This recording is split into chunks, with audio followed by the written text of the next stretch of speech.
30 years ago, if you walked into the Florida Everglades at night, the beam of a flashlight would find eyes everywhere.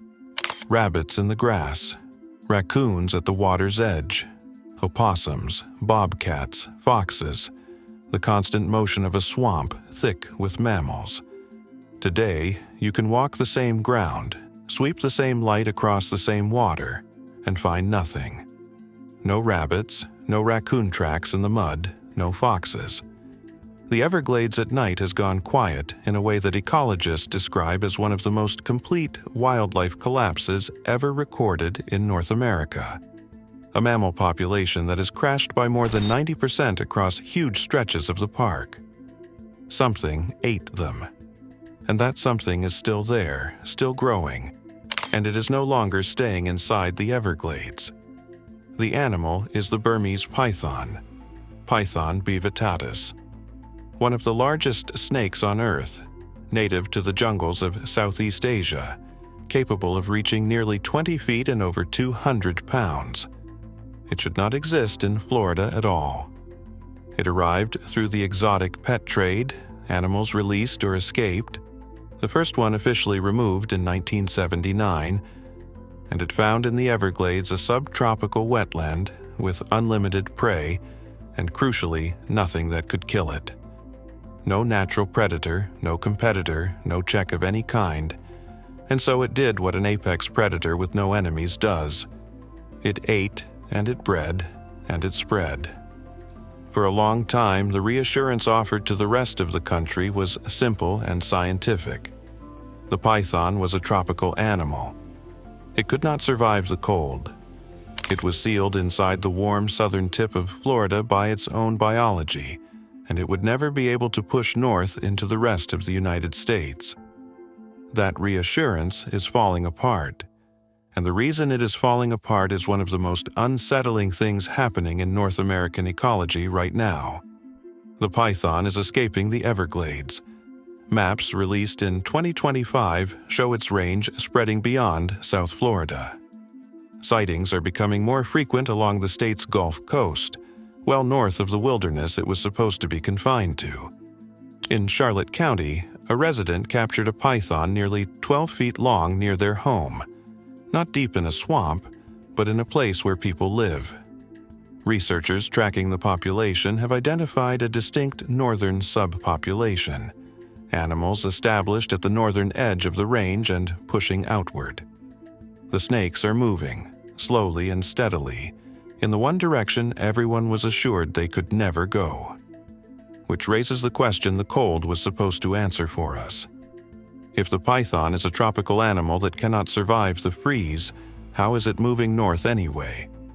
The answer is that the animal is changing. In January of 2010, a severe cold snap hit South Florida. Temperatures dropped low enough to kill a large portion of the python population outright.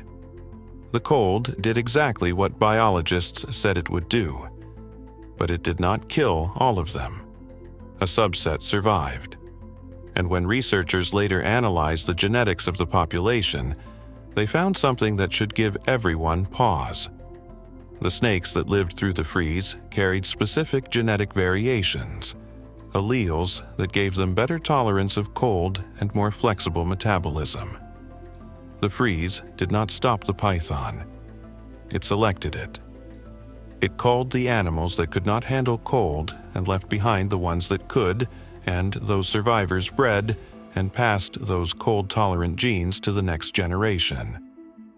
Scientists described what happened as a stunning example of rapid evolution, an up-tempo version of Darwinian selection, playing out not over millennia but over a single generation, in real time in a Florida swamp. The wall that was supposed to hold the python in the south is not a fixed wall. It is a barrier the animal is actively evolving its way through. Every cold snap that kills the weak snakes makes the surviving population, on average, a little more cold-hardy than the one before it. A USGS assessment has stated plainly that there is evidence evolutionary change has already altered the parts of the python's genome responsible for cold tolerance, and that behavioral flexibility could push that tolerance further still. The animal is not waiting for the climate to warm to let it move north. It is remodeling itself to survive the cold that is already there. This is the space the whole story lives in. Not a confirmed python population in Georgia or the Carolinas, that has not happened, but an animal that was declared physiologically incapable of leaving the tropics, quietly rewriting its own biology to do exactly that, while its front edge creeps further up the Florida peninsula year after year. And there is a second genetic wrinkle that makes it worse. Analysis of the Florida population has found evidence that these are not even pure Burmese pythons. Some carry genes from the Indian python, a related species, a hybridization that likely happened before the animals ever reached Florida. Hybrid populations can carry more genetic variation, and more variation means more raw material for adaptation, more capacity to tolerate a wider range of conditions than either parent species could alone. The thing spreading north may be tougher and more adaptable than the animal that was originally studied. To understand how far this could go, you have to understand what the python actually does to a landscape, because the Everglades is the warning. Studies by the U.S. Geological Survey have linked the python directly to catastrophic declines in Florida's mammals. Raccoons, opossums, bobcats, marsh rabbits, all of them collapsing in the areas where pythons are established. In the worst-hit regions, the mammal populations that a healthy Everglades once supported have effectively vanished, and the effects cascade. With the small mammals gone, the predators that ate them starve or leave. With fewer mammals to absorb them, mosquito populations climb, and with them the risk of the diseases mosquitoes carry. A single introduced snake did not just add itself to the Everglades. It pulled the entire food web down around it. That is what an apex predator with no natural enemy does to a place, and that is what is now moving north. And here, the honest skeptic raises an objection that deserves a direct answer, because on this topic, the science genuinely argues with itself. Not every researcher believes the python can spread across the country. One influential set of ecological models concluded that the suitable habitat for Burmese pythons in the United States is essentially limited to southern Florida and the very southern tip of Texas, and that under future warming, that suitable range might actually shrink, not grow. By that reading, the cold is still a hard wall. The northern sightings are stray animals that will not establish, and the fear of a continental python invasion is overblown. That view is real, it is published, and it deserves to be on the table. But it does not settle the question, it sharpens it. Because those models were built on the physiology of the python as it was. They assumed a fixed animal with fixed limits. What the 2010 freeze demonstrated is that the animal is not fixed. Its limits are moving. A model that says the python cannot survive north of a certain line is only as good as its assumption that the python's cold tolerance stays constant, and the genetic evidence says it is not staying constant. It is increasing. The debate is no longer really about whether the python's current biology allows it to spread. It is about how fast that biology is changing, and whether our models can keep up with an animal that is evolving faster than we can survey it. Detecting these snakes is nearly impossible, which is why the northern edge of their range is almost certainly further along than anyone can confirm. A Burmese python is one of the most cryptic large animals on the continent. Its patterned skin makes it functionally invisible in dense vegetation. Search teams have walked within feet of massive pythons and never seen them. It does not need to move for weeks after a large meal. It leaves no tracks a casual observer would notice, makes no sound, and spends much of its life hidden in dense brush, underground refugia, and water. The population in the Everglades was established and breeding for years, possibly decades, before anyone grasped the scale of it. There is no reason to think the animals now pushing north are any easier to see. For every 12-foot python a homeowner happens to catch in Charlotte County, there is no way to know how many cross the same ground unseen. The tools being used to fight it tell you how desperate the situation has become.